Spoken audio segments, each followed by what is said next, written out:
Okay, perfect. Good morning, Milan. I'm very happy to be here, the ServerlessDays, and today I'm going to talk about practical auth in a serverless world.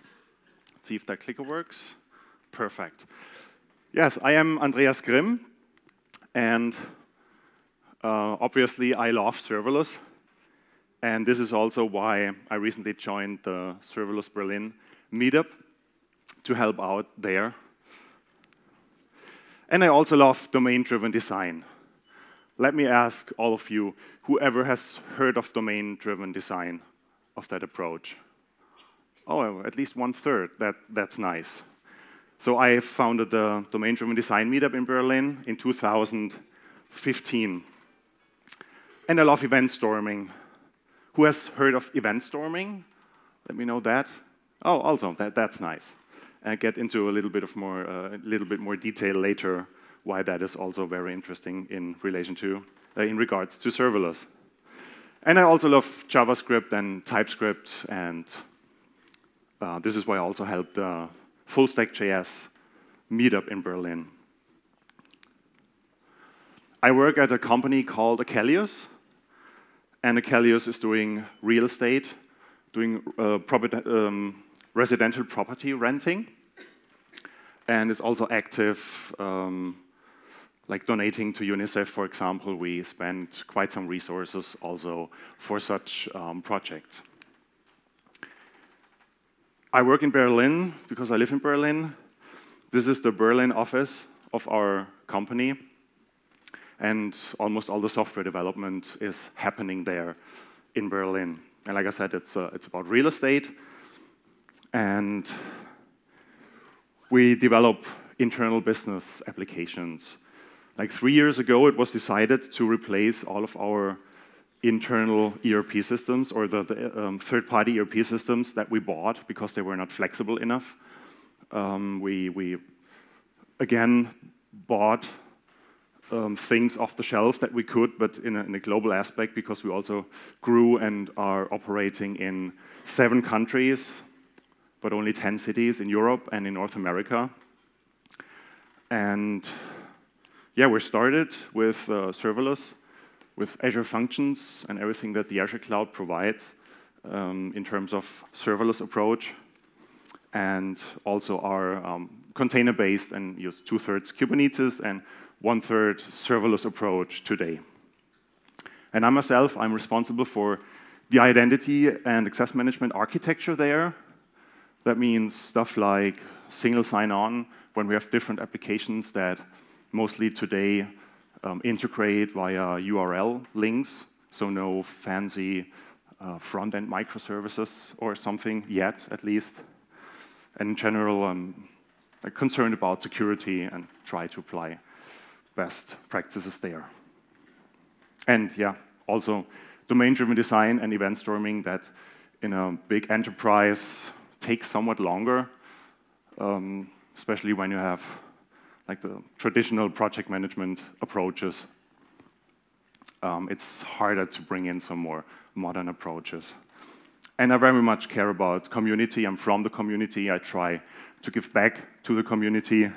So we're doing also a lot of community events like meetups, sponsor meetups from Berlin, the local community. And this picture is one of the meetups that we had there. And yeah, you can join also our journey if you're interested.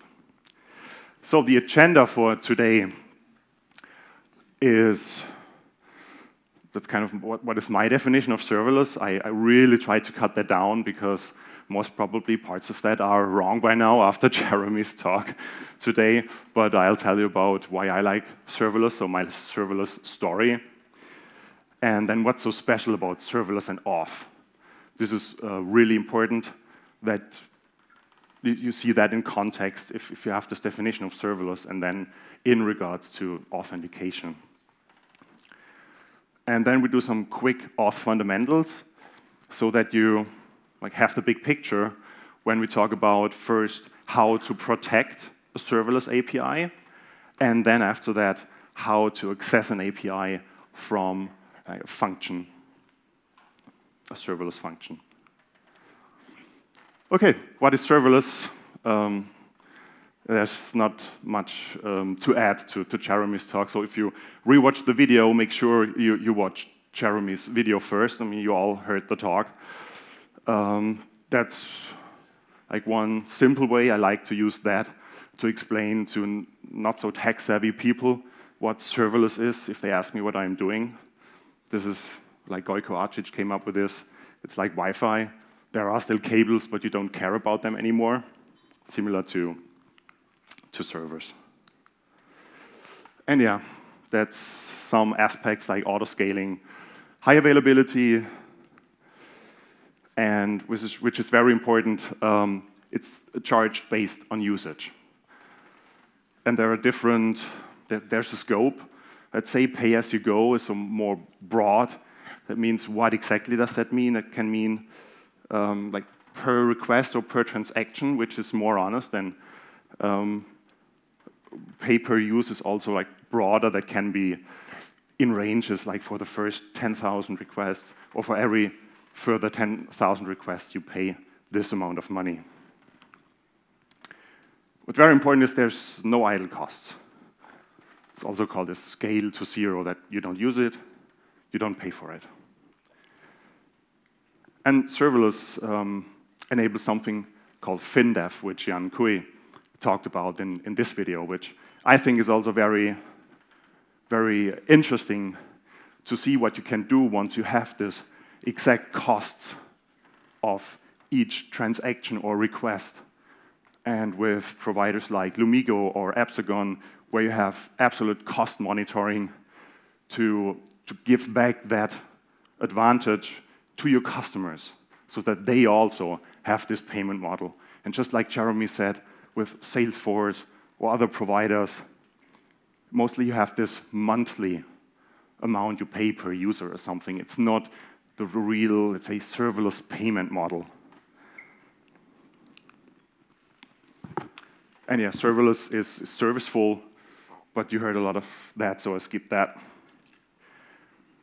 Another great point of view is from Gojko Arčić, where he talks about kind of the next level, which also follows your definition. This is even more abstract, where you connect business components that provide you with value, and the actual code, the function as a service, it's just not that important thing anymore. And he calls it, I find that funny, it reads like badass. So if you do this business components and deployment as a service, you're really doing badass stuff here. Okay, we heard that it's much more. First there was the storage, but yeah, here I now have the feeling I have to change a bit my slides because of Jeremy's definition. But that's the thing now, there is no one definition of serverless, right? Everyone has his or her point of view on this. And yeah, it's storage, it's messaging, it's streams, and more like those other providers that we have. Tracing, logging metrics, or Pinpoint from AWS, which is this marketing tool where you can do email campaigns as well on a very high level, and you pay only for what you really use. Also, what I find an interesting definition of that like big picture overview of what serverless is from Nate Taggart from Staggery. You could check that out. So, okay, my serverless. How came I in this topic of serverless? I really do love business problems. That's what I really care about. And not too much babysitting infrastructure. It might sound offensive, but I always perceived it as that. You have to deal with the things that are not of interest to me, not actually of real value. Also, product managers, or especially the users, they don't care about things like scalability and does it run on one or many servers. And I love effective software development, which, okay, is, I would say, hard to define, but for me, over the past years, this, I would say, timeless approach of domain-driven design that really helped develop software very effectively. And There's also several definitions. I mean, it's like 2003, Eric Evans wrote a book, and you see it's kind of very old. The technical approaches, they changed over time, but still like what domain-driven design is, understanding the business and the language that you use. And today it became more popular, or the recent years, through microservices, where they say you should use one bounded context of domain-driven design and like do one microservice that reflects that bounded context. Yes, event storming, some of you know it already. Something Alberto Brandolini came up with.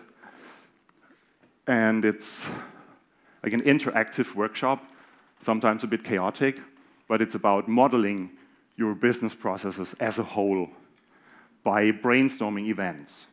Which type of events? Events that are important to the business. And this really, really fits this event-driven approach of serverless really good.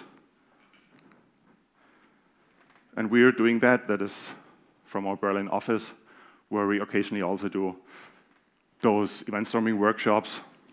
And the feedback is always, we should do that more often. Because in projects where it's hard to get a shared understanding between everyone involved, after we do that, like, whoa, yes, now I see how everything is connected. How does SAP and our system and this accounting system, how do they connect, and how is the actual business process? I like the real DevOps culture. So not only the tools and processes, but also involving not only software development and IT ops, but especially also business ops and QA and data scientists and so on, and build one product team. And yeah, that's, let's say, done right in its initial sense. And as I said, like domain-driven design, I think, is a really good fit for serverless. Because there's something called the modeling whirlpool in domain-driven design, which is very similar to the classic lean startup from Eric Ries, where he talks about this build, measure, learn cycle. The thing what you want to do is not necessarily develop faster. You want to bring things faster into production once you learned it from business, and then learn from your users and from production again. I like continuous discovery and experimentation, and this is also what is like serverless. It makes it just easier to do that. Then I always found it hard to measure the real costs of self-hosting. Like, how do you do that? I always had this feeling, a bit unsure, because you cannot do something like this FinDev with this self-hosted systems, or it would be very, very hard to do. And I like something Sönke came up with. He called it the total cost of ownership user story. And it's something you could use when you're maybe a bit angry. Might be offensive to some people, but this is kind of enforcing this serverless mindset or state of mind that just because you're used to do it the old way, just think about what serverless brings you. And here's this list that, okay, before you host it yourself, like, please, you have to sign that you are aware of, you have to do all of this. Whereas would you would have used serverless, it's everything is included there. But Sönke today will tell you more about how hard it is in organizations, or the challenges in organizations when you want to do serverless. And Jeremy also referred to Ben Kehoe. This is also a very good talk to watch. And then there's the topic of cloud login versus employee login. Because people are saying, yeah, we're logged in, we don't want to be logged into AWS or to Azure or to Google Cloud. But if you compare that to an employee login, it's much harder to change people. Like people with that don't want to change, and it's harder to get them to change, or they can be a problem if your business needs to change fast. It's a very good article from Yang Kui on Lumigo about that, if you want to read up on that topic. I like it very much. And of course, Simon Wardley explains why this is the future. That's why I like it. Okay. Now, serverless and Auth. What is so special about it? There were talks in the past, but I had the impression they didn't get across what is really important and also the technical aspects of it. So as we heard, serverless is much more than functions as a service. It should also include identity and access management, so the identity provider. Although there are self-hosted identity providers, would you use them, you had the same problems, like how to scale them. You do not have SLAs. That means your PagerDuty. I do not want to have PagerDuty when it's about something critical as users logging in or systems cannot talk to each other anymore. So again, total cost of ownership here should be considered. Should you have to use some self-hosted, then Keycloak and Identity Server are some really good products to use. But you should embrace managed identity providers here, just in the same way that we talked about the other services. And there are a couple of providers out there like Auth0, which I'm going to use in my examples, and Azure Active Directory, which I compare it to a bit, but there's others like Okta, Ping Identity, and I guess most of you also know AWS Cognito. So it's really important to also think about the pricing model when it comes to this identity provider. And in Auth0's case, you can see it is pay-per-use, maybe not necessarily pay-per-transaction because they have kind of those ranges, but still is pay-on-demand. So it is really good. They support enterprise users and machine-to-machine communication.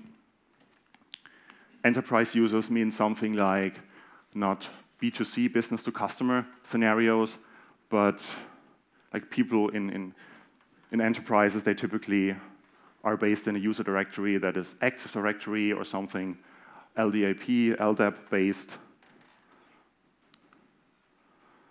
And for example, Azure Active Directory for consumers, if you want to support social login, like Facebook, GitHub, Google, and the like, they have a separate product. It's called Azure Active Directory B2C, which from the pricing model looks good, but it does not support enterprise users and machine-to-machine communication. There's a separate product, Azure Active Directory, which does not have the pricing model that we want, and only that product supports enterprise users and machine-to-machine communication, just to give you an example. And then, besides the pricing model, there's technical aspects of the identity provider that needs to be considered. For example, Auth0 has something called rules, and that is like their, I don't dare anymore to call it maybe serverless, but you can customize the functionality via hooks and put in your own code snippets to customize the functionality. And we make heavy use of those rules because you can have notifications sent in certain login events and also specifically customize the content of the tokens. This is one example of a rule. This is really simple, but just to give you an idea, where we just trim down a user ID a little bit to make it easier to consume for all the applications. You see we have direct access to this ID token, to the access token, and we can put in there whatever we want. Again, to compare it with something else, Azure Active Directory has something called claims mapping, which is, I find, really tedious and not easy to use, and you cannot run own code. So which identity provider should you choose? It really depends on your scenario, on a lot of things, on your usage patterns, the flexibility, how simple do you want it to be. If you are already on the Azure cloud, Azure Active Directory might do it. But in our case, we decided to use Auth 0, although we were already using Azure. So in the Auth examples that we'll see, we use Auth 0, Azure Functions, take a quick look at Azure API Management. We use Cloudflare Workers eventually. And as a security management system, this product called Azure Key Vault and Azure Managed Identities, which you might know of. There are similar products on AWS, for example. OK, now first scenario is, how do we protect an API? An API that runs like a serverless API on a function as a service. Let's imagine this scenario where we have this API, and we want to protect this API. But the client, in this case, is just a regular web application, so-called interactive client. It has nothing to do specifically with serverless. It could also be another backend service that runs in a function as a service. But in this case, just to see that there's just a request coming into the API, and the API itself is what we want to talk about. Yeah, in the case of the interactive client, you might know that you first need to get this access token and maybe also an ID token from the identity provider by providing your username and a secret, which in case of a user is the password that is stored in the user's head.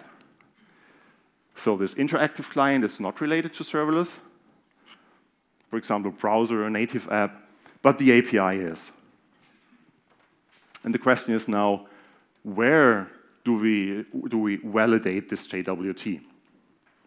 So there's a couple of possibilities. First is we could do it within the function itself. And based on this library express JWT, I created something specific for Azure Functions, which you can see how this gets applied here. It's just a higher order function which you use to wrap your main function. And you specify some configuration values like the API ID, which is the identity, who is the identity provider, and the public key so that you can validate the tokens that come in. And then you just wrap your main function. That's pretty easy. But in case of Azure Functions, there's something called function bindings, which is a great thing. I didn't see that on AWS Lambda until today. This is something where you can declaratively define functionality instead of writing code. For example, if you want to get an item from a database, you just specify it in a configuration that, hey, take this incoming ID, and I want the according document out of the database. And the code runs like in the runtime outside of your function. Once your function starts, you already have the document as a JavaScript object, for example, which is really great. And there's a lot of bindings. You can write your own bindings if you want to. The thing is, those function bindings, they run first to get you all the data, and then the function runs. That means in this case, when the function runs, validate our JWT, that then there's the danger that I/O costs are produced, like requests to database, and in case of Azure, the serverless database in Azure, it's called Cosmos DB, which today is really expensive. Azure does not have this payment model that we want yet. And of course, like DDoS attacks are imaginable. So should you want to use that inside the function, use it only together with an additional secret, because this gets validated beforehand. Another option would be to do that within the so-called function app. What is a function app? It's this group of functions that you deploy together, and they share a single identity. This is how the UI looks like for this function app. In this case, it's a function app called serviceful demos that has a couple of functions in there. And in the settings, you can go to authentication, authorization, and define that the validation should happen there. But unfortunately, although there are no additional costs, this only works together with Azure Active Directory. And we want to be flexible. In this case, we want to use Auth 0, so we cannot use this. Then there's something called Azure API Management, which is this gateway that Azure provides. And since not too long ago, they also have the pricing model that we want, where they have a consumption plan, and you only pay when you use it. And I thought, yay, let's use this. Because if the cloud provider offers it to you, then why use something else? But again, I found out it only works with Azure Active Directory, or let's say APIs that are defined in Azure Active Directory. I don't know why. I hope they change it at some point. So we cannot use this. Then there's something called Cloudflare Workers. Can you please raise your hands if you know what Cloudflare Workers is, if you heard about it? Like the serverless version of Cloudflare? A couple of hands go up. Cloudflare Workers, it's acting like an API gateway, but you can run code on it. That means you also have your code snippets that you can inject into a request coming to your API. And the advantage of Cloudflare is, as they became popular as CDN provider, they have a lot of data centers around the world.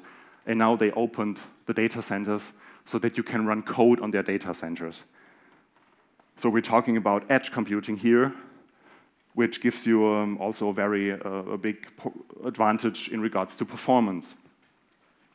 And availability, which means if one data center fails, the next one is just a couple of more milliseconds away and not seconds.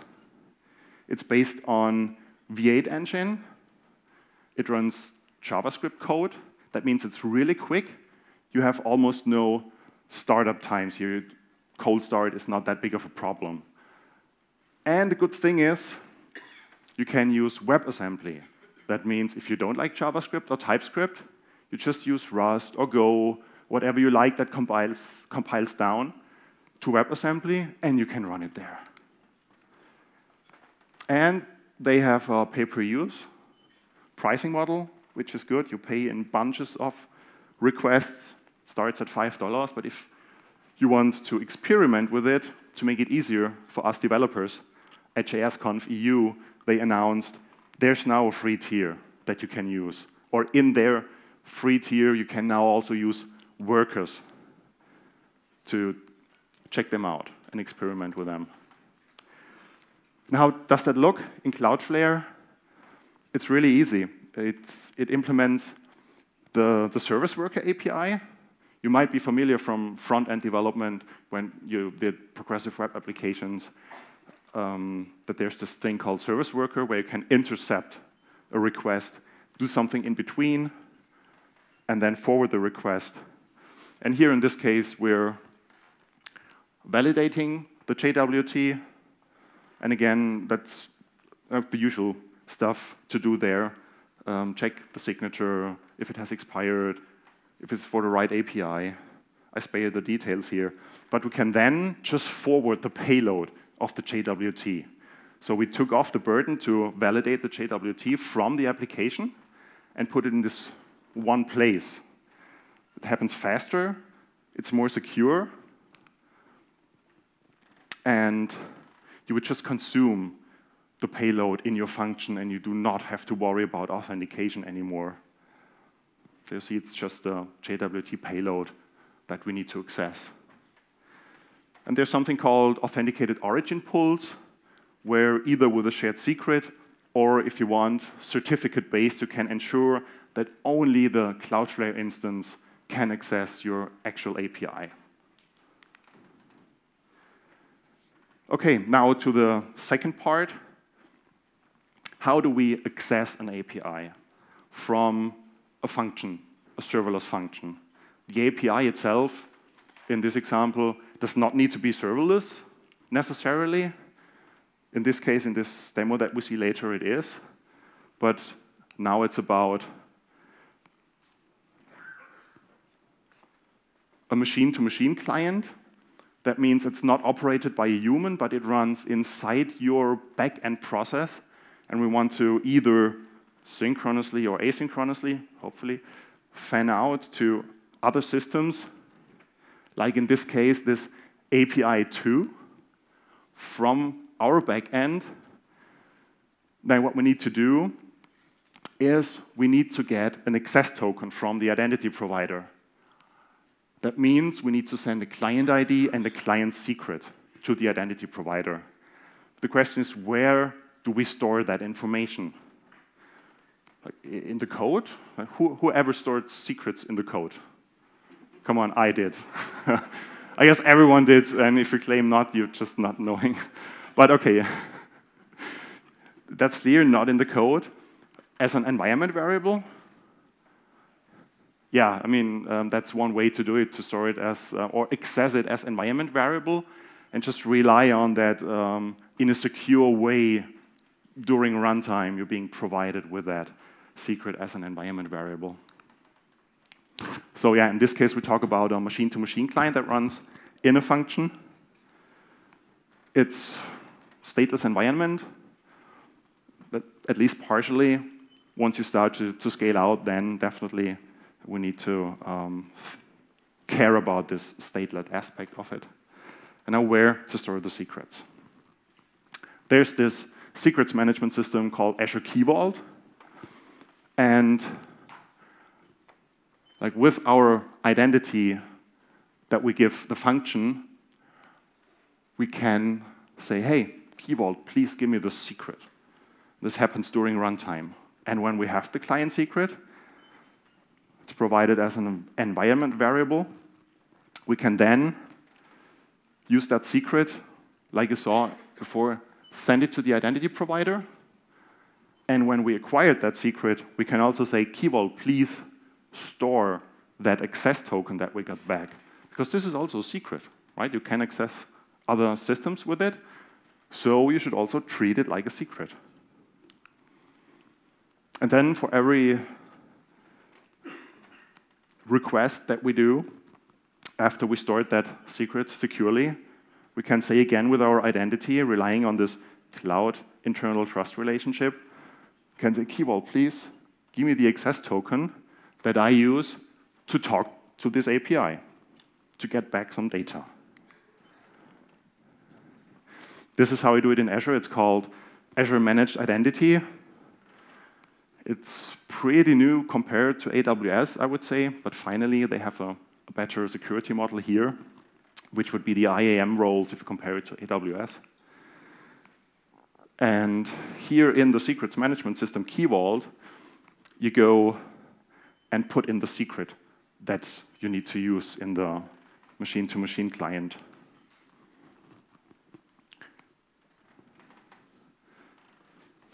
And this is how you would add the identity of the function to say, okay, Key Vault, this function is now allowed to retrieve secrets or to store secrets.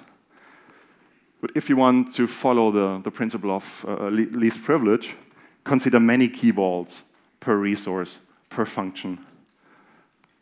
In this case, you would have one Key Vault to store just the client secret, because this only needs to be read out, and store the access token in a separate Key Vault that then allows you to also write to it. And Azure Key Vault supports the pricing model that we want. pay-per-use. And now, how do we practically access the key vault from our code, from our function that acts as a machine-to-machine client? It's pretty easy. Like, not in the code, that's what we said. We assume we access it as an environment variable here that is provided in this secure way to us.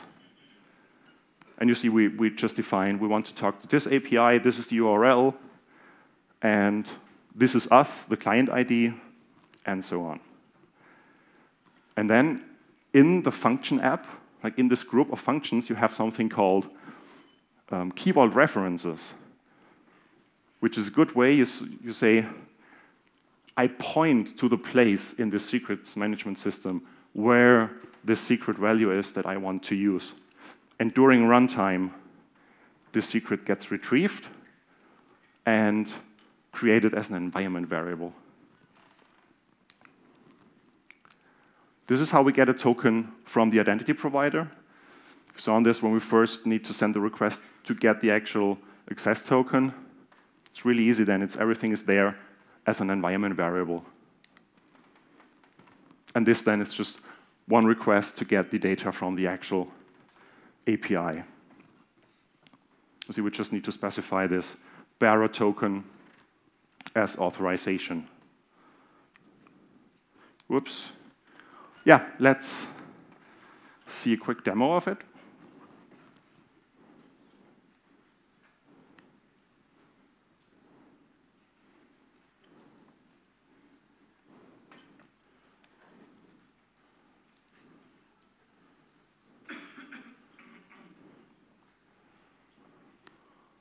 Is that big enough for you to read?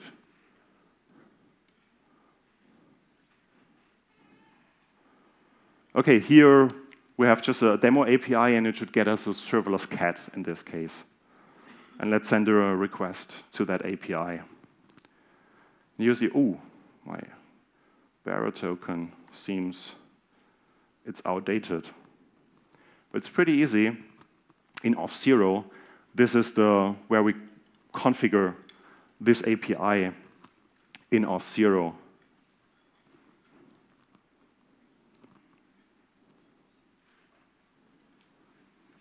And you can pretty easily go and get a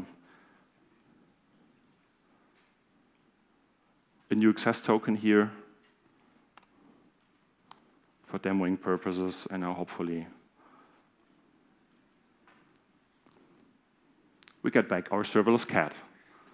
Because now with a still valid access token, this request is successful.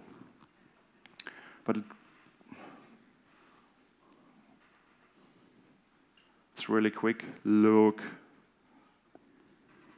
at the code when we also want to compensate that the access token itself, it's valid only for a certain amount of time. You can configure it, how long it should be valid, but there is some point where either you check, is it still valid before you send it to the API that you want to have some data back, or you just send it there, and once it fails with a 401, then you just get a new token and use that and cache it again. And this is what happens here. You see, it's based on this. When the request comes in, we just check the payload here. But the actual thing is, what we want to do is we want to get this serverless cat from another API. So that means when we send the request to the API and it fails with a 401, then we get a new token, cache it in the key vault, and reuse that token. And only then throw an error if also that fails.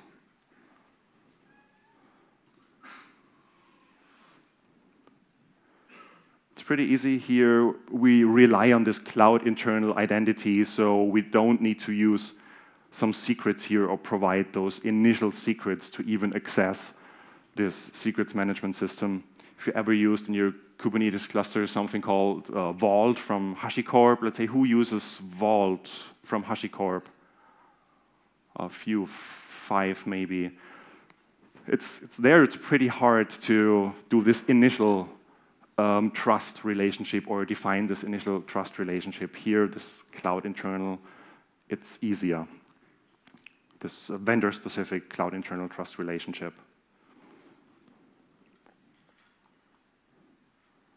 So how to get a new token. Really caching a token is also easy. You just set the secret, specify the name. You initialize the key vault. But let's see that in effect.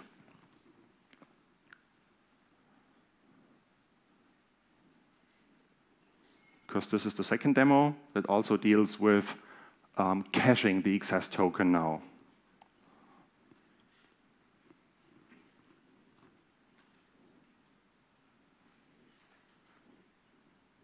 See, we get the cat. But what I actually wanted to show you is the key vault. Let me really quickly delete that again. This is, is it big enough to read for you? This is the key vault, and currently we have the client secret in there. And if we run our first example, you see we still get the serverless cat, but here nothing happened. And in our second example, where we cache the token, whoops, yeah, just close it, that you see it's an actual request.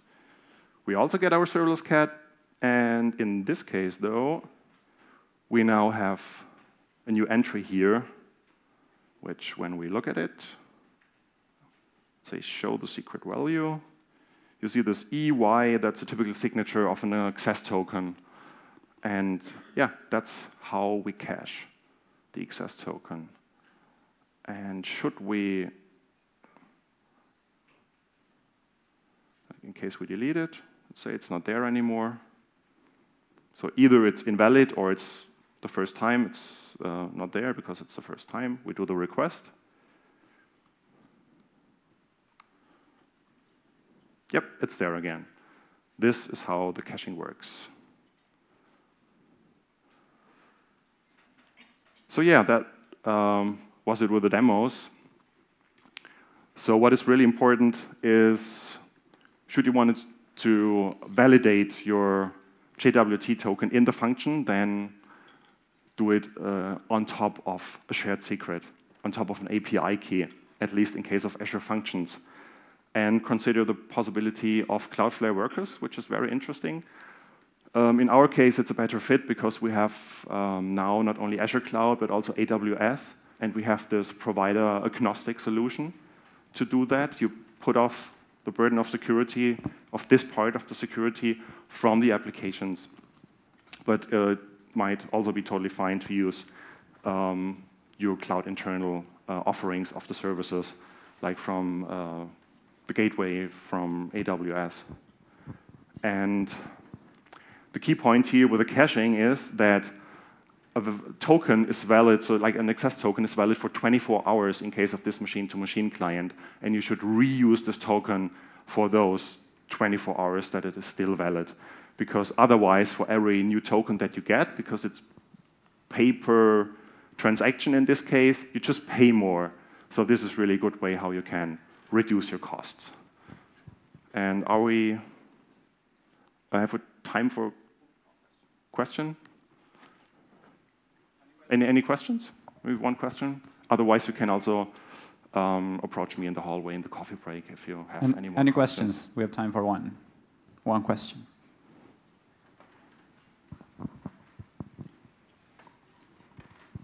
Hi, it's a really interesting topic because I'm implementing authentication using serverless, but at the end I use the custom implementation. I mean, I have the JSON Web Token and I just validate it. Am I crazy?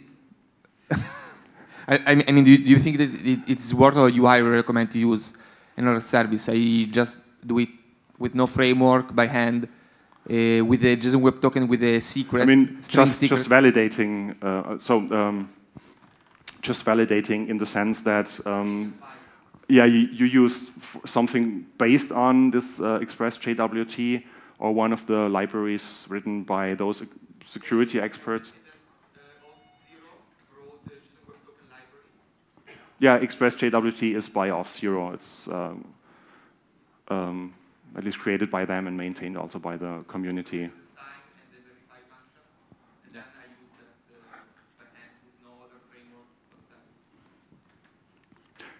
That might be okay. In the case of Azure Functions, I wanted to point out that in regards to those bindings that you can have, there might be certain issues regarding being DDoSed or additional costs that you might not be aware of. But if you only execute some code and do not additional I/O, then that might be totally sufficient, yes. Cool. Thank you, Andreas. Thank you very much. Thank you.